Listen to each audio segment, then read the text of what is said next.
I've got an issue with you, and and when you gave me this opportunity, first of all, thank you for coming on the Gutfeld Show. It was hilarious. Yeah. It was a lot of fun. It's a good show. And I actually owe you an apology before we start. I've been very critical about you, how you fight all through the campaigns. I voted for you because I like policy. Right. I didn't know you as a man. And I think when you don't understand what a man fights for, you can get lost, especially with all the noise we're seeing from fake news, et cetera, who created these pictures from you. There is noise. So Gutfeld Show's over. Cameras are off. We go backstage, and I expected you to be like every politician or anybody celebrity I've bodyguarded for, and you met my family, and you talked to my daughter. Mm-hmm. My daughter is 10 years old. Her name is Georgie. You guys talked for 20 minutes. If nobody knew, you could have been her grandfather, and you were talking about her horses and her dreams. And I was sitting there, and I was like, I have been so wrong about this man because I never understood why you fight the way you fight. You're a family man. I am. Well, I am. You're a father. And your daughter's a gorgeous, really, and your wife, the whole thing. I mean, you have got some setup, I'll tell you. But your family's great, and you're great, and you've really done something, and you've captured a certain spirit. You know, a friend of mine who's very smart, he's also a very big guy. He said, because I'm big and strong, people think I'm not the smartest guy. Oh, I know. Okay? You are a really smart guy. And I see it, and I've watched it, and I like the show, and we have the privilege of having had the highest rating in the history of the show when I did it a couple of weeks ago. That was his highest of all rating. time. Of all time, yeah. We beat network television. You beat everybody. And they were up 35 million homes, right. Yes. and it was a landslide. Yep.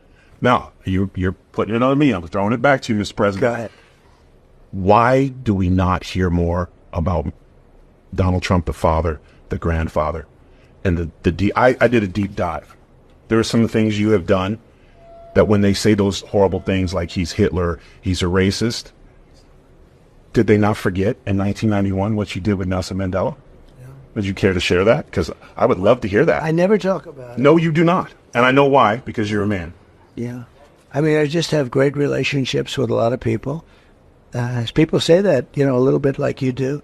I don't think it's a narrative the press likes. Maybe it's not even a narrative that I should have. We have to protect our country, and maybe we should let the other side. I don't even call them the enemy. I think we have more of an enemy from within than we do from outside. If you have a smart president, they talk about China and Russia and everything else. If you have a smart president, they're not going to be the problem. We have a bigger problem from within, and they hate it.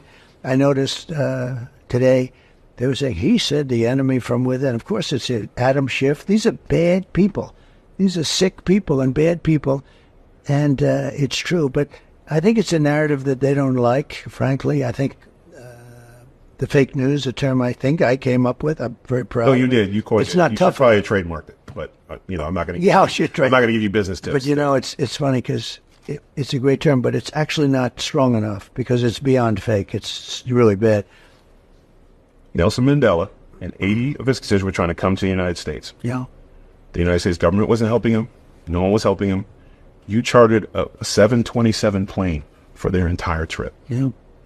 How was somebody, and it's crazy because you can talk about anything, and why is it hard for you to talk about the things you've done? It runs in your family. Your father helped build a synagogue. I mean, why do we not know those things? It's something that I've never, I love doing it. I don't need praise for it. I don't, we all like a certain level of praise, but I've never, I just like helping people. I help a lot of people, and I enjoy doing it, and I never talk about it. It's nice that you bring it up. I also think it's not a narrative that the press likes talking about, for me. But I think it would help a lot of the American people who have been misled, I myself included. Now, listen, I'm voting for you now because of the man you are, not just because of the policies, because not every American will get the opportunity that I had to saw who you were backstage. And that's why I have this list. I mean, I have testimonials. We can't go through all because I want to see them. Now, this was I had to dig deep. I like that. You donated $100,000 to raise dogs. You're not even a dog guy. Yeah. Explain that. Well, that's Lara. So I have a wonderful, the wife of Eric, and she's a terrific person. She's actually now a very big an important person in getting elected in the Republican Party. She comes from North Carolina. She loves the dogs. And I did that in her honor, actually. And, if you listen to her, boy, dogs are treated very badly. They're, some evil people having to do even with dogs. So I did that for my daughter-in-law, yeah. more so than me. I don't know that much about dogs, but I want to take care of them. And I had an opportunity. You know, as president, you can do a lot of things. I did a lot.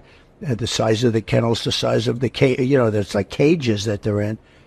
And it's terrible. It's like you have no room, no nothing. And she came in with a whole group of people. These are people that really fight hard for dogs. I mean, you have people that fight. And she's a good person, so I did it for her. I have hundreds of employees who have said things like, you've paid medical bills, you paid mortgages, rents, you've helped get family members. There's one story in here where a brother came in with a business plan, nobody would hear him. You gave him 10 minutes, you shook his hand, and you cut him a check. Yeah. Why is it so hard for you and even your team? I'm a little upset. These are things that I think the American people need to know. And I get it, you're humble because you're a father first, yeah, and a grandfather. And that's something, again, one thing we need in this country is we need a father figure again. We need husbands and boyfriends and young men we need to see that fathers are capable of great things, because we've dealt with it, especially in the last 3.5 years, a complete dismemberment of what it is to be a man. We're under attack for everything. We are. Well, actually, manhood is under attack. Yeah. I see things that are so beautiful, and the next day I see they're knocking the hell out of somebody for doing something that a day before I said, what a wonderful thing. No, we have to get back a little bit more. You know, the other thing under attack is religion. Religion was like the glue that kept this country together, and so many people are mocking it now. They mock it, and it just kept our country together. But it's absolutely under attack, and under attack by this administration.